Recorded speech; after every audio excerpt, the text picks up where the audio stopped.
नमस्कार, आप देख रहे हैं शिलीगुड़ी एक्सप्रेस। आपके साथ में सरता शाह। जलपाईगुड़ी के मैनागुड़ी ब्लॉक के बैकंडी में सनसनीखेज घटना। रमेश राय ने पत्नी दीपाली राय की हत्या करके शव के टुकड़े बैग में डालकर गांव में घुमाया। स्थानीय लोगों ने देखा तो पुलिस को खबर दी। घर से खून और शव बरामद हुआ और ग्रामीणों के अनुसार आरोपी मानसिक रूप से अस्वस्थ है। पुलिस जांच में जुटी है।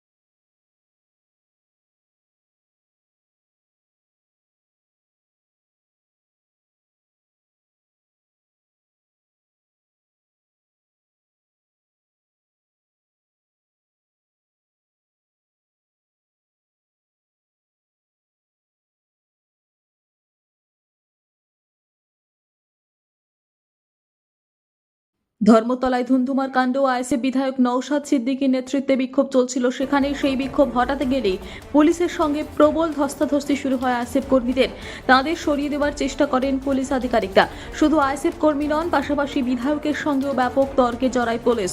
চলছে ব্যাপক ধরপাকড়। ইতিমধ্যে আটক হয়েছেন নওশাদ। তাকে তোলা হচ্ছে প্রিজন ভ্যানে। বুধবার নওশাদ সিদ্দিকীর নেতৃত্বে আইএসএফ সংশোধিত ওয়াকফ আইন এসআইআরের প্রতিবাদে পথে নামেন। তবে পুলিশের দাবি এই মিছিলের অনুমতি তাদের কাছে নেয়নি আইএসএফ। এরপর মিছিল ধর্মতলার মেইন রোডের কাছে আসতেই শুরু পুলিশের সঙ্গে তরফে মিছিল সরাতে বলা হয়, তবে তাতে রাজি হননি নওশাদ। পুলিশ আটকেই ব্যাপক ধরপাকড় শুরু করে। তারপর আইএসএফ কর্মীরা ওয়াই চ্যানেলে বসে পড়ে ধর্নায়। ইতিমধ্যেই বেশ কয়েকজনকে আটক করেছে। হাতে রয়েছে জাতীয় পতাকা। এরপর নওশাদকেও আটক করা হয়। ডিসি সেন্ট্রাল ইন্দিরা মুখোপাধ্যায় বলেন, আইএসএফ কোনো অনুমতি নেওয়া হয়নি, এখন ওকে নিয়ে যাওয়া হচ্ছে।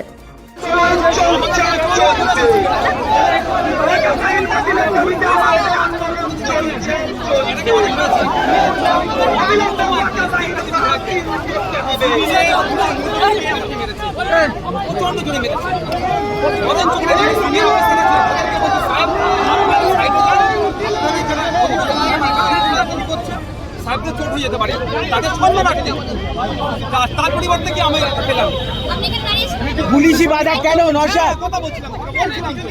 আপনি কি ভিডিও করছেন? আমি ভিডিও করছি কিনা? নওশাদ